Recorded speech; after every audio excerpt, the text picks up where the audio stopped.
ஆண்டவர் இயேசு கிறிஸ்துவில் பிரியமான சகோதர சகோதரிகளே, புலர்ந்திருக்கின்ற புதிய ஆண்டு உங்களுக்கு மகிழ்ச்சியையும் வளமையையும் ஆசீர்வாதத்தையும் நல்ல உடல் சுகத்தையும் நீடிய ஆயுளையும் நோய் நொடியில்லாத வாழ்க்கையையும் கடவுளின் சிறப்புமிக்க சக்தி 8 திக்கிலிருந்தும் உங்களுக்கும் உங்கள் குடும்பத்தாருக்கும் வந்து சேர நான் வாழ்த்துகிறேன். வருடத்தின் முதல் நாளாகிய இன்று இந்த வருடத்தை அன்னை மரியனுடைய தாய்மையில் அர்ப்பணித்து தொடங்குகிறோம். அவருடைய தாயின் பாதுகாப்பில் ஒவ்வொரு நாளையும் செலவு செய்ய இன்று நாம் தயாராகிறோம். அவருடைய பாதுகாப்பு, அவருடைய பரிந்துரை, அவருடைய வழிகாட்டுதல் நமக்கு எவையெல்லாம் எப்பொழுதெல்லாம் தேவையோ அவைகளை நமக்கு முன்னாலே அறிந்து வைத்திருக்கின்ற அன்பு தாய். கிபி 431 அன்னை மரி கடவுளின் தாய் என்று எபேசுஸ் திருச்சங்கம் அறிவித்தது. அன்றிலிருந்து திருச்சபை தன் உள்ளத்தில் இருக்கின்ற இந்த ஆழமான விசுவாசத்தை அறிக்கையிட்டு கொண்டே இருக்கிறது. அன்னை மரியினுடைய இந்த பெருவிழாவிலே நமக்கு கொடுக்கப்பட்டிருக்கின்ற இறைவாக்கு, இடையர்கள் இயேசுவை, அன்னை மரியை, யோசேப்பை சென்று சந்தித்ததை நமக்கு லூக்கா நற்செய்தியாளர் விவரிக்கிறார். அந்த சந்திப்பு நடந்த பிறகு நடைபெற்ற நிகழ்வுகளை அப்படியே நம் முன் படம் பிடித்து காட்டுகிறார். அவர்கள் அங்கே பார்த்த விஷயத்தை, தொட்டிலில் கிடத்தி வைத்திருந்த குழந்தையையும் யோசேப்பையும் பார்த்த அந்த நிகழ்வில் அந்த அனுபவத்தை வெளியே போய் சொல்லுகிறார்கள்.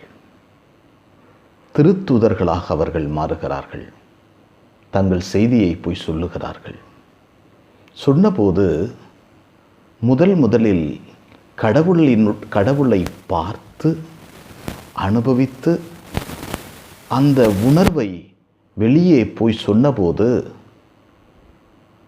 அந்த திருத்தூது செய்தியினுடைய விளைவு மகிழ்ச்சி, ஆச்சரியம். கடவுளின் வார்த்தையை அறிவிக்கின்ற போதெல்லாம் வியப்பும் ஆச்சரியமும் மனிதர்களின் மனதில் உருவாக்க வேண்டும் என்று சொல்லுகிறார்கள் இந்த இடையர்கள். கடவுளின் வார்த்தையை வாசிக்கின்ற போது, அதை நாம் வெளியில் உரைக்கின்ற போது கேட்பவர்களுடைய மனதில் வியப்பையும் ஆச்சரியத்தையும் ஏற்படுத்த வேண்டும். இரண்டாவதாக, இந்த சந்திப்பினுடைய மகிழ்ச்சி, அவர்கள் கடவுளை சந்தித்தார்கள். அந்த சந்திப்பு தொடுவதும் பார்ப்பதையும் அவர்கள் அனுபவித்து மகிழ்ந்தார்கள். அந்த மகிழ்ச்சி எப்படிப்பட்ட மகிழ்ச்சியாக இருந்தது? ஜெபமும் நன்றி கூறுதலும். அவர்கள் தங்களுக்கு நடந்தவை, சொல்லப்பட்டவை அனைத்தையும் அப்படியே இருந்ததைக் கண்டு பெருமகிழ்ச்சியுடன் கடவுளை போற்றி புகழ்ந்து நன்றி சொல்லிக்கொண்டே திரும்பினார்கள். கடவுளை பார்த்தவர்களுடைய பதில் இதுதான். ஜெபித்து கொண்டே இருப்பது, நன்றி சொல்லிக்கொண்டே இருப்பது.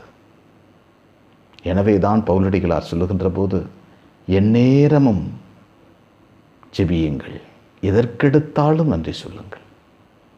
என்ன அற்புதமான ஒரு செய்தியை இந்த இடையர்கள் என்று நமக்கு தருகிறார்கள். இந்த புதிய வருடத்திலே இயேசுவை சந்திக்க கற்றுக்கொள்வோம். இடையர்களைப் போல விசுவாசத்தோடு இயேசுவை சந்திப்போம். இடையர்கள், திருச்சபை, யோசேப்பு, அன்னைமரி எல்லாரும் திருச்சபையோடு சேர்ந்து கடவுளை வணங்குகின்ற அந்த அற்புதமான நாள் இது. ஆண்டவருக்கு நன்றி சொல்லுவோம். ஆண்டவரே, நாங்கள் உம்மை பார்த்ததும், உம்மை தொட்டு உணர்ந்ததும், உம்மை கூர்ந்து பார்த்ததையும் நாங்கள் பிறருக்கு சொல்ல வரம் தாரும். எங்களுக்கு அந்த அனுபவத்தை தாரும் ஆண்டவரே. உம்மை கூர்ந்து பார்க்கக்கூடிய அருளை தாரும். குழந்தையின் உருவத்தில் வந்து இறங்கினரே, உம்மை கூர்ந்து பார்த்து தொட்டு உணர்ந்த பிறகு எங்கள் உடல் முழுவதும் கடவுளின் சக்தியால் நிரப்பப்பட்டு ஜெபித்து கொண்டே இருக்கவும், நன்றி சொல்லிக்கொண்டே இருக்கவும் எங்களுக்கு வரம் தாரும் என்று ஜெபிப்போம். எங்களை வழிநடத்துகின்ற ஆண்டவரை உம்மை போற்றுகிறோம். இந்த அற்புதமான நாளுக்காக நன்றி சொல்கிறோம். ஆண்டவரே, இந்த கழிந்து கொண்டிருக்கின்ற இந்த புதிய கடந்த ஆண்டில் நீர் செய்த அரும்பெரும் காரியங்கள், அற்புதங்கள், அதிசயங்கள் எல்லாவற்றுக்கும் நன்றி சொல்கிறோம்.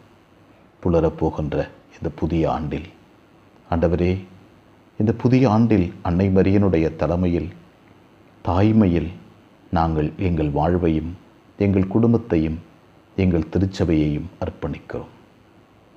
அன்னை மரியனுடைய தாய்மை, அவருடைய இடைவிடாது ஜெபம் எங்களையும், எங்கள் வீட்டாரையும், எங்களை சார்ந்திருக்கின்ற எல்லாரையும் அன்னை மரியின் பரிந்துரையினால் காப்பதாக. அன்னை மரியே, எங்கள் அன்பு தாயே, திருமகனிடம் எங்களுக்காக இடைவிடாது பரிந்து பேசும். ஆமென்.